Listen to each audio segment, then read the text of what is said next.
Hey everybody, we got a real good one for you today. We're going to talk about our stem plants, how we propagate them, how we take care of them, and why we spend the time to do big grows and propagate fresh cuts for you guys.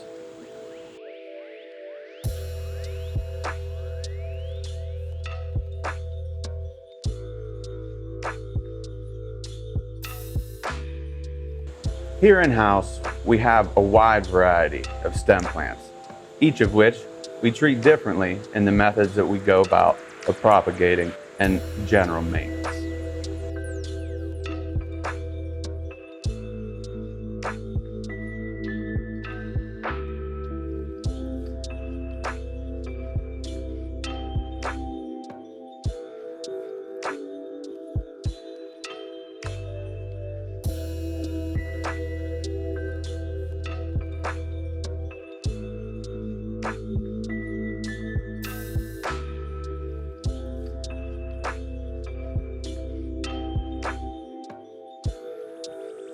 Some of our stem plants are relatively easy. We have Rotella Reds, Rotella Indicas. These things are simple cuts and simple placement back down into the substrate. We have a lot of different types of Myro down through here, green, red, filigree. All of these are really good in large bunches. Certain things just need to be treated certain ways, little tricks in there to keep them growing as nice as possible, and we're going to teach you. So, what is propagation and why do we do it? Propagation is multiplication, and a system that is commonly undergone by us humans of taking a particular organism and helping it along its way to multiply and spread. Very helpful if you're trying to fill out a real nice Dutch scape or something. For your information, a Dutch scape is a super grown in only stem plant kind of thing. Propagation is like the most important if you're trying to do that particular scape. It's super intensive and it's super involved type propagation.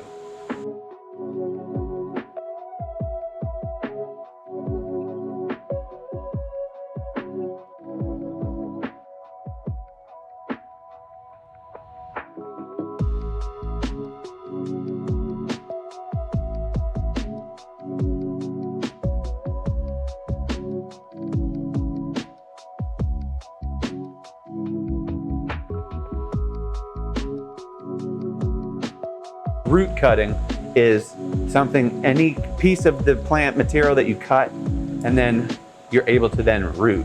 So it is a root cutting. You know what I mean? It's not necessarily cutting roots, it's making the cuts to root. How we propagate is by selecting a point on the plant that is most conducive to that cutting's future growth. It's always going to be at a node somewhere where it's wying off.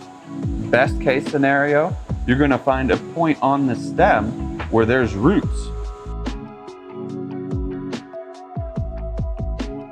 It's as simple as taking a cut just below the root and placing it down into your substrate and repeating that over and over.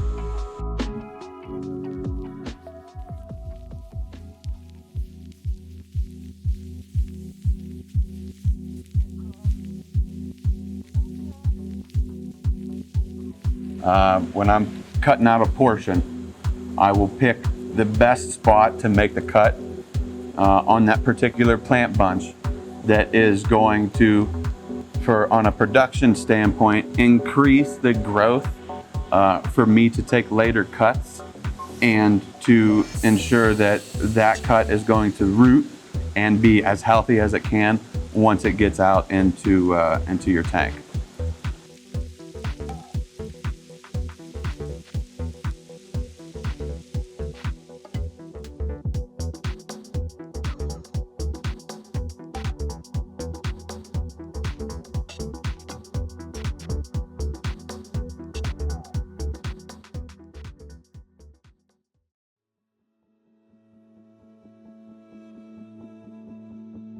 I'll take my cuts. I will bring them over, wrap them in foam, put weight on them. Weights are there so that they sink. I line them up so that there's not too much overlap on the stems. Get a nice line up. And I'll wrap them in a bit of foam to keep them protected, keep water around them. Don't want to get it squeezed real tight, you just want it to kiss. And this would be a completed portion.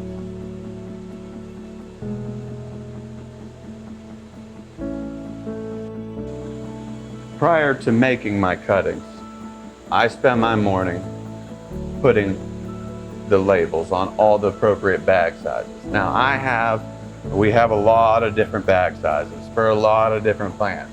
And I got them all up in my head of which ones need which bag. So I can rock through it pretty quick. Take a bag, labeled, drop the plant in. I put the plant in the bag and then I have the sealer over here that gets sealed. Next, what happens? Plant gets dropped into the bag.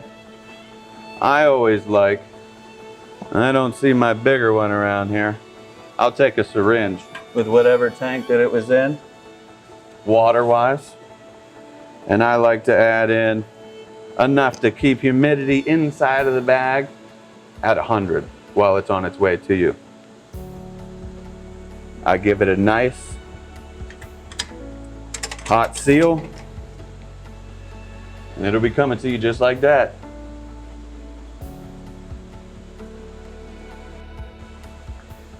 In the storage tanks where I have all of my various types of stem plants, I don't put any of them in pots. I keep them in a bare root type of setup, much like I have this one set up, just a simple wrap and a weight. That way I'm able to manipulate it on a production standpoint better versus this being a grown-in tank or a planted tank like you guys have at home.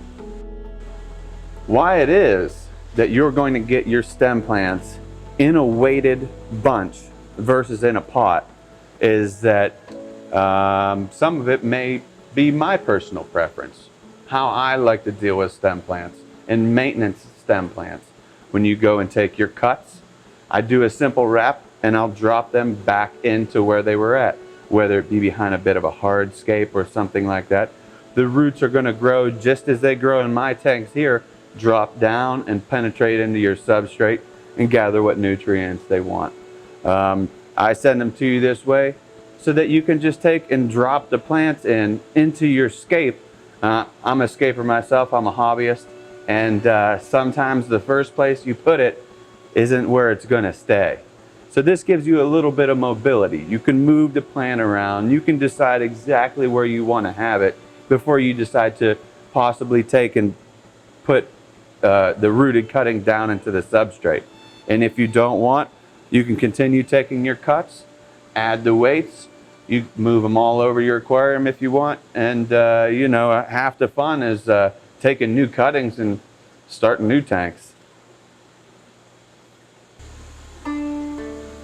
Well, to wrap everything up, everybody, one thing I want you to remember, and one thing that we have going on here, is propagation is a huge part of our organization in providing you guys with a quality product. And it's also going to be a large part for your home aquarium. All of you diehards out there know that when it comes to dealing with stem plants, it's just a matter of time before you have more than you know what to do with. Taking good cuttings of all these stem plants are going to provide you with a beautiful filled-in scape. Little tips and tricks that you can pick up along the way, where best to make your cuts, how to preserve root systems, and all the little details and the little fun things that come along with all these different species really makes the hobby something that is just always something you can learn and always something that you can enjoy. See you next time.